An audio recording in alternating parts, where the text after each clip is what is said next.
بسم اللہ الرحمن الرحیم۔ السلام علیکم ورحمۃ اللہ وبرکاتہ۔ سامعین محترم، آپ دیکھ رہے ہیں یوپیڈیا چینل۔ ہم آپ کو اپنے چینل کے اوپر خوش آمدید کہتے ہیں۔ سامعین محترم، اللہ تعالیٰ نے قرآن پاک کو نازل فرمایا ہے اور پیارے نبی حضرت محمد صلی اللہ تعالیٰ علیہ وسلم کی ذات اقدس پہ نازل فرمایا ہے۔ علماء کا یہ فرمانا ہے کہ آپ صلی اللہ علیہ وسلم کے تمام معجزات میں سب سے بڑا معجزہ وہ قرآن پاک ہے۔ قرآن پاک کی دولت ایسی دولت ہے، اللہ تعالیٰ جس کو قرآن پاک کے ساتھ مشغولی اور شغف عطا فرما دے وہ دنیا کا بہترین انسان ہے۔ سامعین محترم، ہمیں جب بھی کوئی مسئلہ پیش آئے، کوئی تکلیف ہو یا پریشانی ہو، ہمیں فوراً قرآن پاک کی طرف رجوع کرنا چاہیے۔ ہمیں جب بھی کوئی حاجت ہو، کوئی ضرورت ہو، ہمیں فوراً قرآن پاک کھول کے پڑھنا چاہیے، کیونکہ قرآن پاک کے بارے میں اللہ تعالیٰ کا فرمان موجود ہے وَنُنَزِّلُ مِنَ الْقُرْآنِ مَا هُوَ شِفَاءٌ وَرَحْمَةٌ لِّلْمُؤْمِنِينَ۔ ہم نے اس قرآن کو شفا بنایا ہے، ہم نے اس قرآن کو مومنین کے لیے رحمت بنایا ہے۔ سامعین محترم، یہ قرآن شفا ہی شفا ہے اور یہ رحمت ہی رحمت ہے۔ قبیلہ از شنوا میں ایک شخص رہتا تھا جس کا نام زماد تھا۔ وہ بہت بڑا جادوگر تھا اور وہ اپنے جنتر اور مینتر کے ساتھ لوگوں کا علاج کیا کرتا تھا۔ اس کا کہنا یہ تھا کہ جس بندے کے اندر جن ہو یا بھوت ہو، میں اس کا سایہ اتار دیتا ہوں اور میں اپنا مینتر اور جنتر کر کے، اپنا جادو کر کے میں اس کے جنوں کو ختم کر دیتا ہوں۔ ایک مرتبہ یہ شخص مکہ مکرمہ کے اندر آیا۔ بعض لوگوں کے ساتھ اس کی ملاقات ہوئی۔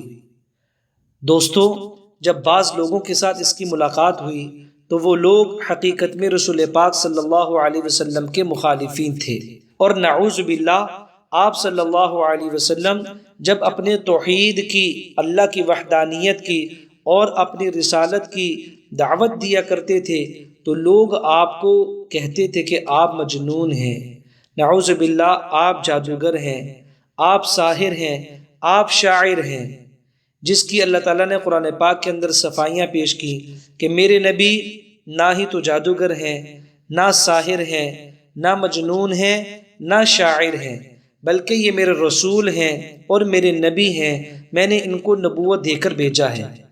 تو لوگوں نے اس بندے کو، زماد کو، یہ کہا کہ یہاں پہ ایک بندہ موجود ہے جس کا نام محمد ہے صلی اللہ علیہ وسلم، اس بندے پہ جن اور بھوت کا سایہ ہو گیا ہے۔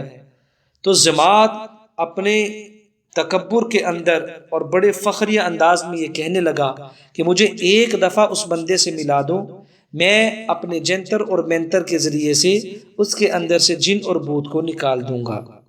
لہٰذا وہ اس زماد کو حضور پاک صلی اللہ تعالی علیہ وسلم کے پاس لے آئے۔ جب حضور کے پاس وہ آ کر بیٹھ گیا تو رسول پاک صلی اللہ علیہ وسلم نے فرمایا، زماد، اپنا جنتر اور مینتر بعد میں سنانا، تم پہلے میرا کلام سنو۔ چنانچہ آپ صلی اللہ علیہ وسلم نے اپنی زبان حق سے یہ خطبہ پڑھنا شروع کر دیا۔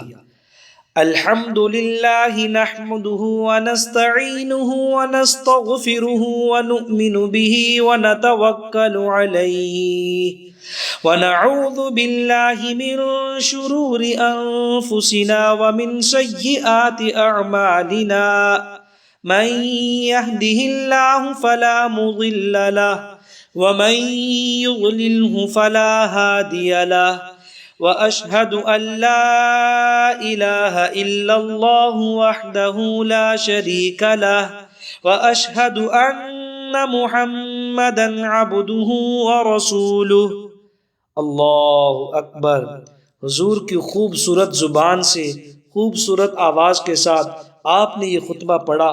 زماد نے یہ خطبہ مبارکہ سنا تو وہ مبہوت ہو گیا، اس پہ اتنی ہیبت طاری ہوگی اور عرض کرنے لگا، حضور ایک بار پھر پڑھیے۔ حضور صلی اللہ علیہ وسلم نے پھر یہی خطبہ پڑھا۔ اب زماد، وہ زماد جو سایہ اتارنے آیا تھا، اس کا اپنا سایہ کفر اترتا ہے، اور دیکھیے وہ کہتا ہے خدا کی قسم میں نے کئی کاہنوں، ساحروں اور شاعروں کی باتیں سنی، لیکن جو آپ سے میں نے سنا ہے یہ تو معنن ایک بحر ذخار ہے۔ اپنا ہاتھ بڑھائیے، میں آپ کی بیعت کرتا ہوں۔ یہ کہہ کر مسلمان ہو گیا، اور جو لوگ اسے علاج کرنے کے لیے لائے تھے وہ حیران اور پریشان ہو کر واپس لوٹ گئے۔ دوستو یہ مسلم شریف کی روایت ہے، مسلم شریف جلد اول، اس کے اندر یہ پورا قصہ موجود ہے۔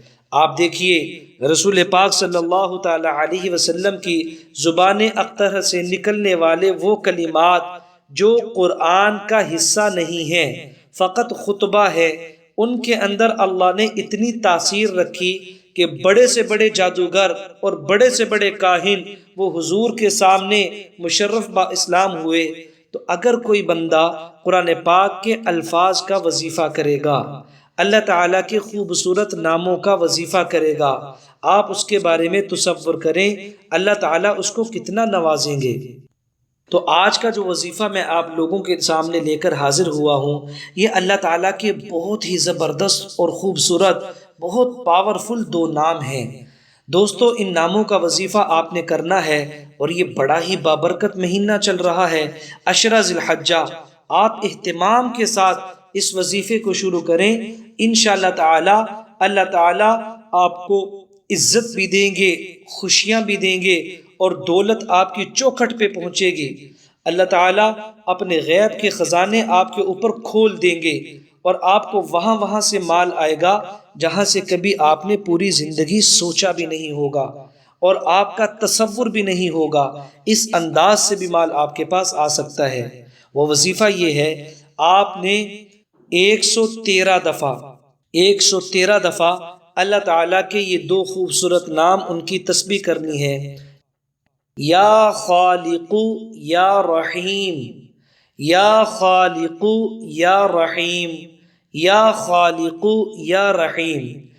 113 دفعہ آپ نے یہ تسبیح پڑھنی ہے، اور جو بھی مقصد اور ضرورت ہو، جس مقصد کے لیے آپ پڑھ رہے ہیں، پڑھتے دوران آپ نے اس کا تصور کرتے رہنا ہے، اس ضرورت کو ذہن میں دہراتے رہنا ہے، اس کو ذہن میں رکھتے ہوئے پھر آپ نے یہ وظیفہ کرنا ہے۔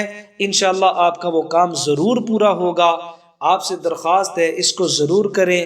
اگر یہ والا مہینہ گزر گیا تو پھر آپ اس کی کم از کم 3 دفعہ یہ تسبیح کریں، یعنی 113 دفعہ پڑھیں اور 3 دفعہ اس کی تسبیح کریں۔